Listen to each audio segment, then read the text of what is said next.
அருமையான நண்பர்களே, அன்புள்ளம் கொண்ட நெஞ்சங்களே, அனைவருக்கும் வணக்கம். உலக வரலாற்றை கிமு கிபி என்று பிரிப்பதைப் போல தமிழக வெற்றி கழக ஆட்சியை பட்ஜெட் தாக்கல் செய்யப்படுவதற்கு முன்பு, பட்ஜெட் தாக்கல் செய்ததற்கு பின்பு என்று பிரித்துத்தான் பார்க்க வேண்டும்.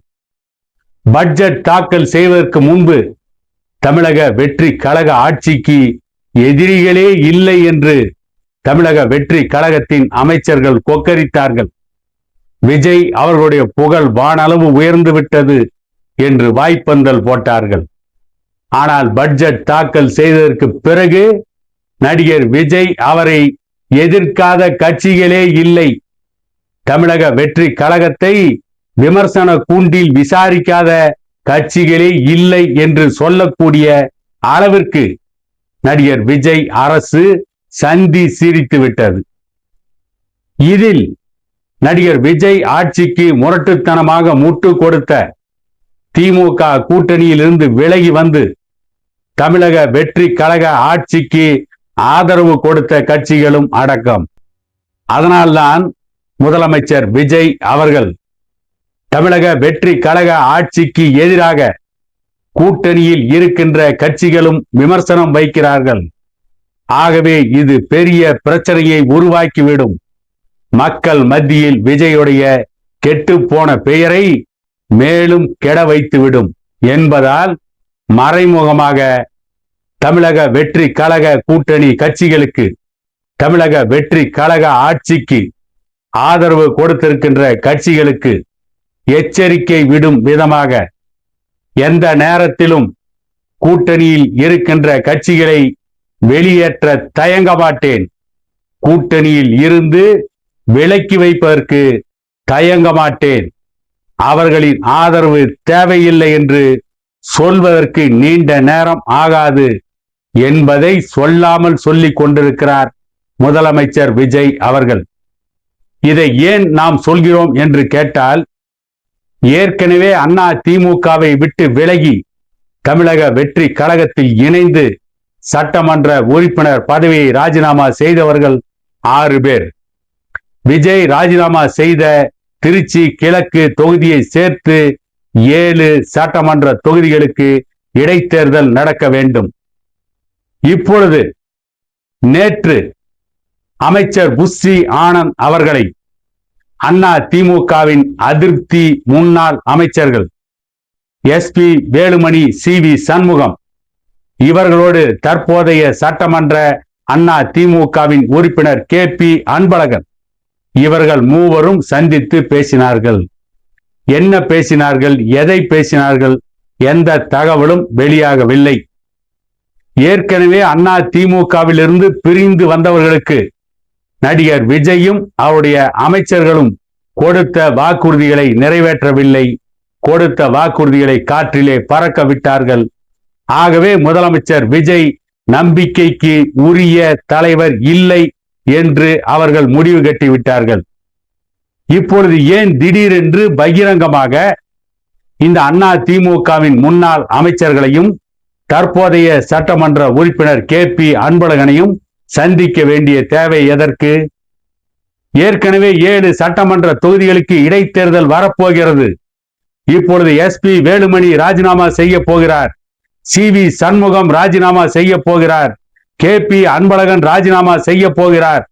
அவர்கள் மூவரும் தமிழக வெற்றி கழகத்தில் இணைய போகிறார்கள். ஆக மொத்தம் 10 தொகுதிகளுக்கு இடைத்தேர்தல் வர இருக்கிறது. அந்த இடைத்தேர்தல் முடிந்து அந்த இடைத்தேர்தலில் எப்படியும் தமிழக வெற்றி கழகத்தை வெற்றி பெற வைத்து விடுவோம். அதற்காக சாம பேத தான தண்டம் என்கின்ற எந்த முயற்சியையும் விஜய் எடுக்கலாம் என்று சொல்லப்படுகிறது.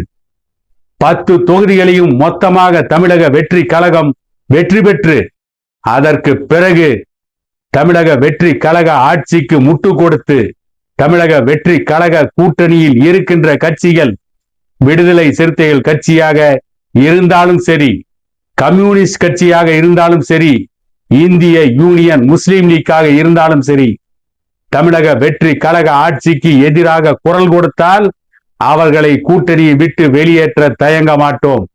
இன்னும் கொஞ்ச நாளைக்குத்தான் உங்கள் தேவை இருக்கிறது. அதற்கு பிறகு நீங்கள் தேவையில்லை என்று சொல்லாமல் சொல்வதற்காகத்தான் SP Velumani, CV Shanmugam, KP Anbazhagan ஆகிய 3 பேரையும் புஷி ஆனந்த் பகிரங்கமாக சந்தித்து அதை ஒரு பரபரப்பு செய்தியாக்கி இருக்கிறார்கள். ஆக மொத்தத்தில் நடிகர் விஜய் அவருடைய கூட்டணி கட்சிகளுக்கு எச்சரிக்கை விடுத்துக் கொண்டிருக்கிறார். எக்காரணத்தை கொண்டும் தமிழக வெற்றி கழக ஆட்சிக்கு முரட்டுத்தனமாக முட்டு கொடுத்து கொண்டிருக்கின்ற அந்த கட்சிகள் வெளியேறி சென்றுவிடக் கூடாது என்பதற்காக சில நேரங்களில் ஆசை வார்த்தைகள் கூறுகிறார்கள், சில நேரங்களில் மிரட்டுகிறார்கள், சில நேரங்களில் சமரசமாக போகிறார்கள். ஆக மொத்தத்தில் ஒரு கைதேர்ந்த மோசமான அரசியல்வாதியை போல நடிகர் விஜய் அவர்கள் மாறிவிட்டார். தமிழக வெற்றி கழக அரசு தமிழக மக்களுக்கு என்ன திட்டங்களை தீட்டலாம், எப்படிப்பட்ட நல்ல சட்டங்களை கொடுக்கலாம் என்பதை பற்றியெல்லாம் யோசிக்காமல் அவர்கள் ஆட்சியை தக்க வைத்துக் கொள்வதில் குறியாக இருக்கிறார்கள். அதற்காகவே இவர்கள் 5 ஆண்டு காலமும் தொடர்ந்து போராடுவார்கள். மக்களுக்கான நலத்திட்டங்களை நிறைவேற்ற மாட்டார்கள். ஏற்கனவே தமிழ்நாட்டின் கடன் 13 லட்சம் கோடி இருக்கிறது.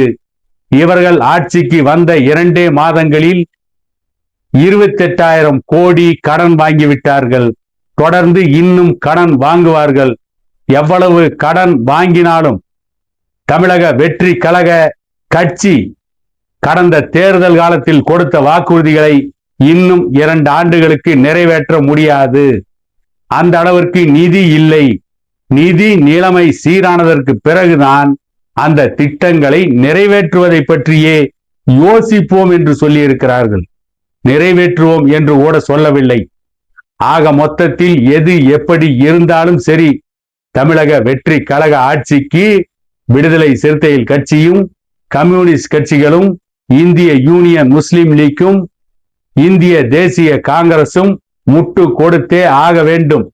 ஏனென்றால் இப்போதைக்கு அந்த கூட்டணி கட்சிகளுக்கான உரிய இடத்தையும் உரிய மரியாதையும் தர திமுக தயாராக இல்லை. திமுகவை விட்டால் இவர்களுக்கும் வேறு வழி இல்லை. ஆகவே இப்போதைக்கு அனைத்தையும் சகித்துக் கொண்டு தமிழக வெற்றி கழக ஆட்சி கூட்டணியில் நீடிக்கிறார்கள். அதே நேரத்தில் திமுகவும் இப்போதைக்கு தமிழக வெற்றி கழக ஆட்சியை சுலபமாக விடுவதாக இல்லை. ஆகவேதான் திமுக சட்டமன்றத்தில் திட்டமிட்டு தமிழக வெற்றி கழக ஆட்சியை கதறவிட்டு கொண்டிருக்கிறார்கள். நடிகர் விஜய் அவர்களுக்கு அனுபவம் இல்லை. நடிகர் விஜய் அவர்களுக்கு சாதுரியமாக பேசுகின்ற திறமை இல்லை.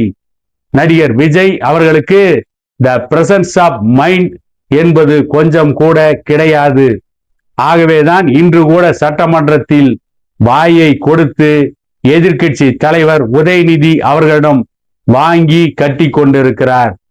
இது போதாதென்று இனி வரும் காலங்களில் தமிழ்நாட்டில் இருக்கின்ற அத்தனை எதிர்க்கட்சிகளும் நடிகர் விஜய் அவர்களுக்கு எதிராக நிற்கும். அந்த அளவிற்கு இவர்கள் மோசமான ஆட்சியைத்தான் கொடுத்து கொண்டு இருக்கிறார்கள். என்ன நடக்கப் போகிறது என்பதை பொறுத்திருந்து பார்ப்போம் என கூறிக்கொண்டு மீண்டும் ஒரு காணொளியில் உங்களை சந்திக்கும் வரை உங்களிடமிருந்து விடைபெறுவது உங்கள் எடப்பாடி துரைசாமி.